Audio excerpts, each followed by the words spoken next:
Hello friends, welcome back to my channel. Welcome back to another an energy read. So what I want to do, I don't think I've done this in a while using the Wild Unknown archetype cards, but I just wanted to do a message for whoever might need a message about some of the things that we might be experiencing right now spiritually as a collective. Maybe some of the underlying themes and storylines that might be coming through. Now, this may not resonate with everyone. This may not resonate with everyone. So again, if you're here watching this, I'm asking that you use your free will. Okay, so we've got the Riddle, the Lover, and the Destroyer. The Riddle. I think the main thing about this card that comes up for me about the Riddle, okay, at the bottom of the deck we have the Mirror. So this mirror really is what this reading is about, but we're going to dive a little bit deeper into the mirror. So let's actually talk a little bit about the mirror. My view of the mirror is what I see in front of me is reflecting back to me. And so it's important to understand that when I see what I see and knowing what I see is actually in my control. At the very end of the day, what I see is in my control. And sometimes we allow others to control what we see, and that's where we get this whole we get this thing of like gaslighting, of becoming disillusioned when we look in the mirror. And the mirror is also how it's not about seeing ourselves very harshly. It's just about seeing things for what they are and for how they present themselves. And so there becomes this balance instead of talking about the mirror as the ego, right? You're looking at how someone is, even yourself, how are you balancing out accepting these truths that you see in the mirror, and it really is what you see is a reflection of what you are thinking or how you are perceiving. Now, the mirror also talks about the thing that I'm also getting from this card of the mirror is that it's moving into this talk about, and I know it's been something that's been on, a lot of people's feeds and in all the self-help communities, but it really is this idea of the story of Narcissus, who basically got stuck looking at a reflection of himself in a pond or something. And so the message here is also not to get stuck, right? Not to get stuck thinking that everything that we do in the mirror is the most important thing. There has to be a central idea of who we are without having to look into a mirror or get external validation, right? That's important. Where do we get our inner drive from? What centralizes us without having to need it be externalized? And that's here where I see kind of this riddle card coming in. The riddle of some of the most riddle questions of life are, who am I? Where do I come from? Where am I supposed to go?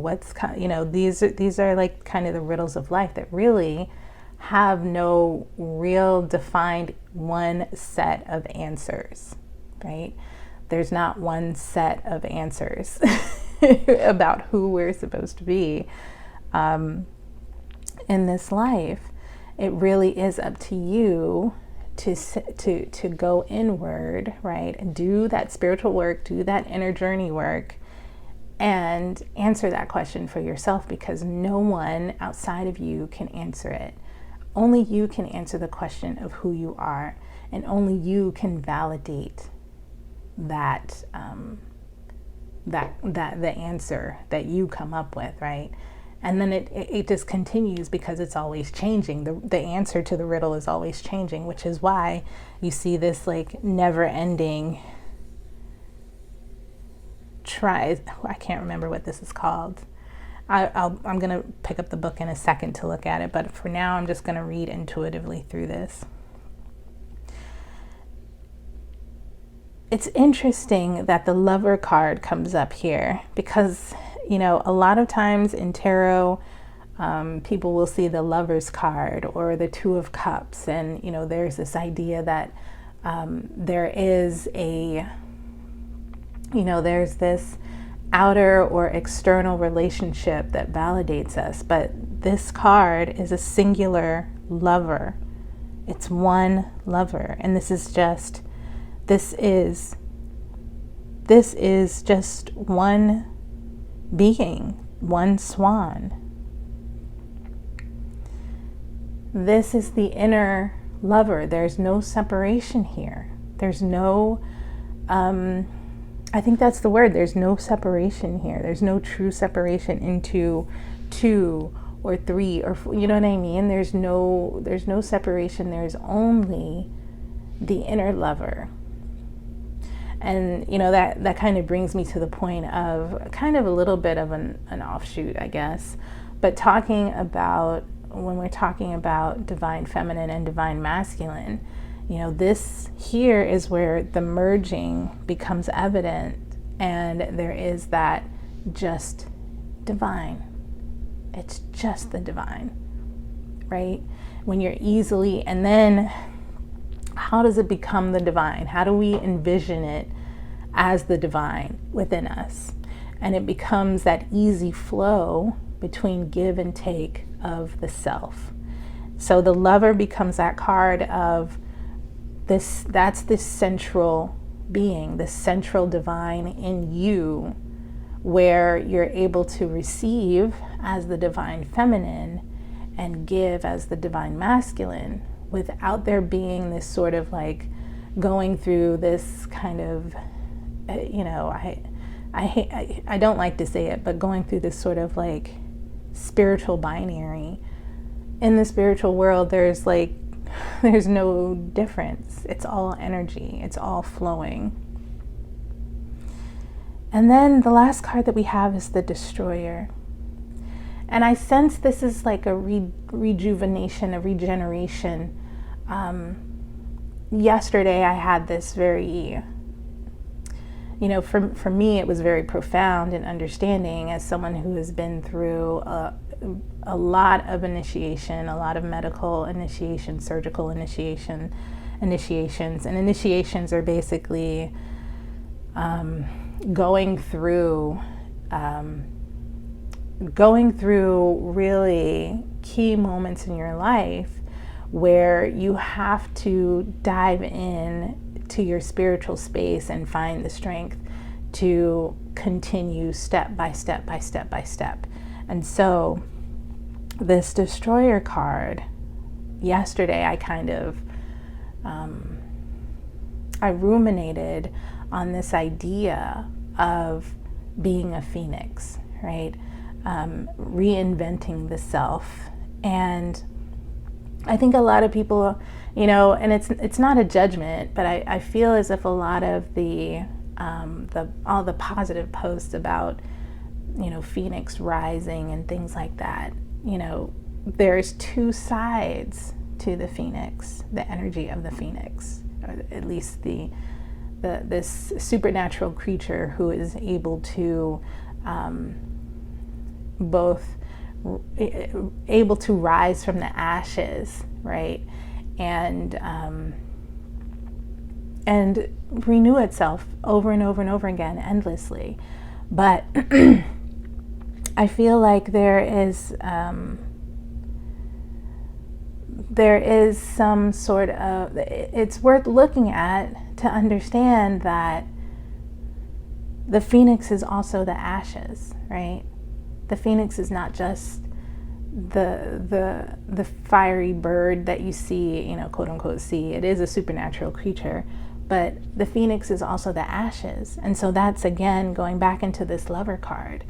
You know, it's not just the divine you, it's also you loving yourself and finding love for yourself when you are in the trenches, when you have collapsed and had to destroy yourself in order to find new life, right? And when I say destroy yourself, I'm talking in a spiritual sense. I'm not, you know, and even look, or even maybe even closely looking at sometimes your addictions, addictions to emotions, addictions to patterns in your life that don't serve your life. And because, you know, there is this destroyer element that also exists in the power of the phoenix. Once you identify that you have these things happening, right, it is up to you to also then take on with that phoenix energy the idea that the phoenix destroyed itself, right? The phoenix destroyed itself. The phoenix, and that could also be this sort of ego death on a spiritual level. When you recognize that your ego is, and I say the spiritual, you know, on the spiritual level, ego is just part of our everyday lives. But when I'm talking about an ego death, I'm talking about something that happens that challenges our sense of being. It challenges our sense of who we are. It challenges that central self. It challenges the lover. It challenges, you know, it's the reason that the riddle starts all over again, is because it is always changing, right?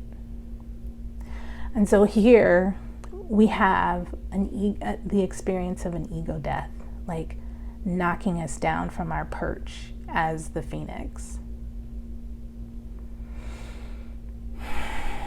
And having to go through the motion again and again and again until we understand. I think the key here is in this last card, in the destroyer, understanding that we have the ability to start the cycle again when needed. We have you know, if we're embodying on a spiritual level this phoenix energy, this is the ability to destroy and start over again, smarter, more knowledgeable, not going back.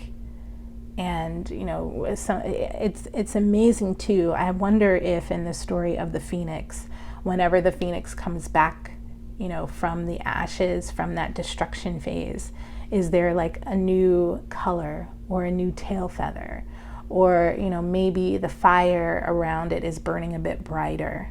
You know, what newness is apparent as the phoenix goes through that cycle. Now, this reading could also talk about here, if you continually recreate yourself over and over and over again, and you get the same results that cause you to move into this destroyer, you know, to move into your destroyer side, right? The part that has to, like, okay, I need to wipe the slate clean. If you're constantly in that mode, if you're like me and you have Uranus in your first house in astrology, you're constantly facing challenges that require you to change who you are, right? And I think that's part of the reading, challenging yourself to change who you are each time you go through this, but also challenging yourself to look at the patterns that got you there. Are you being true to a central self? Is that why you keep having to move into this destroyer energy where you have to wipe the slate clean and start over again? Are you really being true to your lover self? So let's take a read really quickly about the riddle.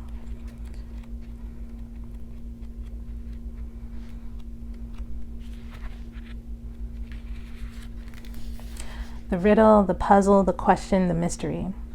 When the riddle is present, one must stop searching for the right answer. It cannot be found, and ultimately it is not important.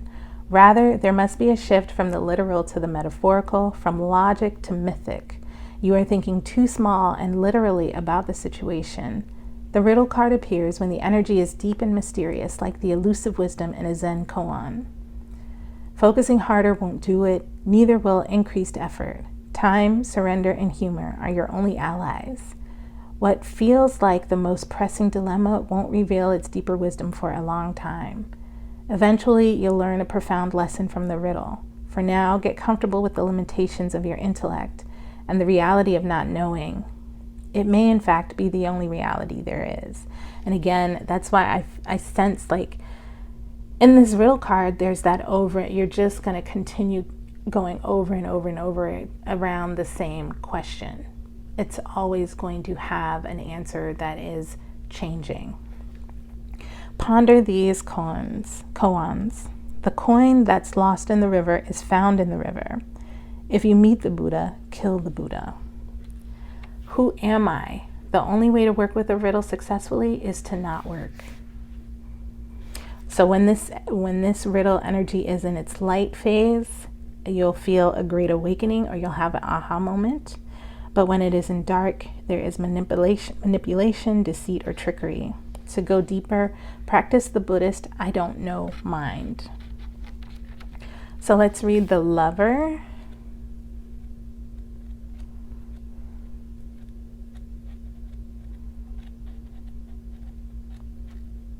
Okay.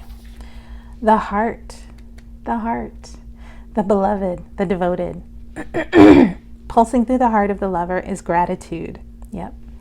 The lover appreciates and experiences the world through the senses, reveling in beauty, song, art, music, sense, and sensuality. This energy awakens at the tip of our tongue when we taste the sweetness of honey, kiss a lover, or speak gentle words to a child. The lover lingers in foreplay, aroused not by the getting there, but by the slow merging of self and other.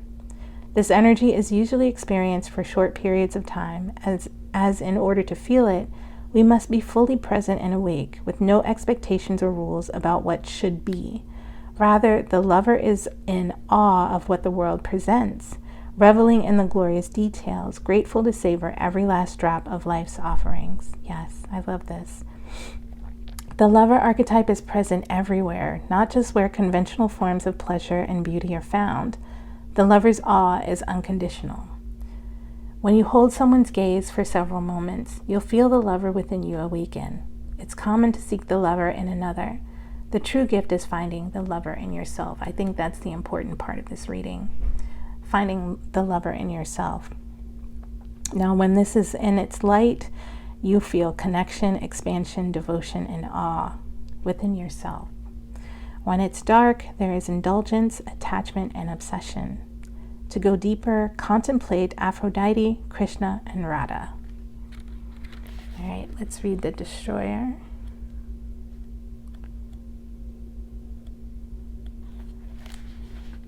The Destroyer, the savage, the unexpected, the rejected.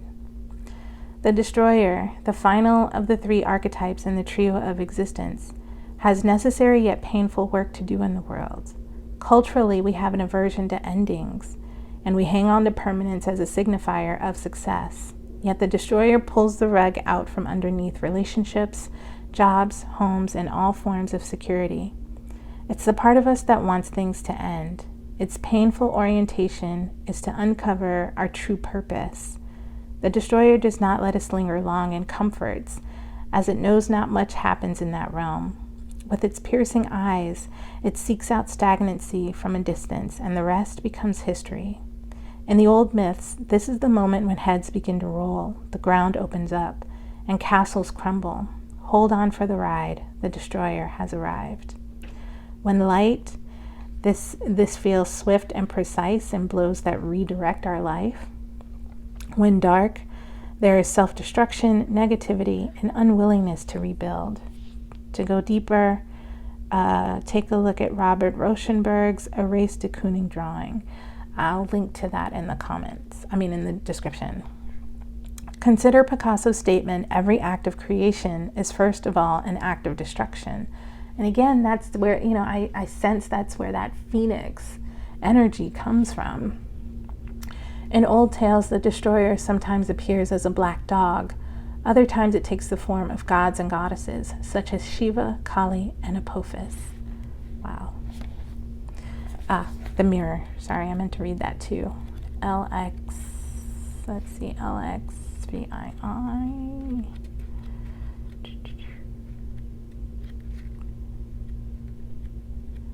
The mirror is one of the tools here in this archetype deck. The reflection, the illusion, the looking glass. We look into mirrors every day without recognizing them as portals into another realm. They can shatter, flatter, distort, reflect, and project an image back to us that we deem to be true. The energy of the mirror is all about self-perception. When the archetype of the mirror appears, we are in the mythic land of Narcissus, who saw himself reflected in a pool and fell in love with his own image. So compelled by his reflection, he could not turn away, a fixation that eventually led to his death. Recognize the power and danger of the mirror. It is a construct, one that may drive a shard between you and your true self. The mirror contains trickster energy. Put the phone down, stop with the comparisons, and let the mirror stand empty for a while. Rest with the one inside. Speak to yourself gently and kindly in the mirror. It will feel awkward at first, but it is a sure way to become friends with yourself. For further reflections, read the poem I Am Not I by Juan Jimenez and Yoko Ono's mirror piece in Grapefruit. When light, this is witnessing the deeper self and pure awareness, but when this is dark, there's narcissism, comparison, and harsh edges. To go deeper, look at Yayoi Kusama's Infinity Mirror Rooms. There's I think there's also a message here, a healing here for anyone who might have been, anyone who might have been in this sort of situation of being the victim of, or even I won't say victim, anyone who has experienced a narcissist or been on the edge, on the receiving end of a narcissist, right? It's time to really, maybe even the medicine here is to take a step back from the mirror and let it stand on its own to find healing, and really start questioning and finding your central self, building that, and in some ways destroying what was reflected to you in the mirror, right? In the mirror of the narcissist, there might have been some stories that were reflected back that were untrue. The image that you thought you had of whatever relationship it was, untrue, not the truth, right? Okay, that is your reading for today, your energy reading. I hope it finds you well, and I'll see you again soon. Thanks.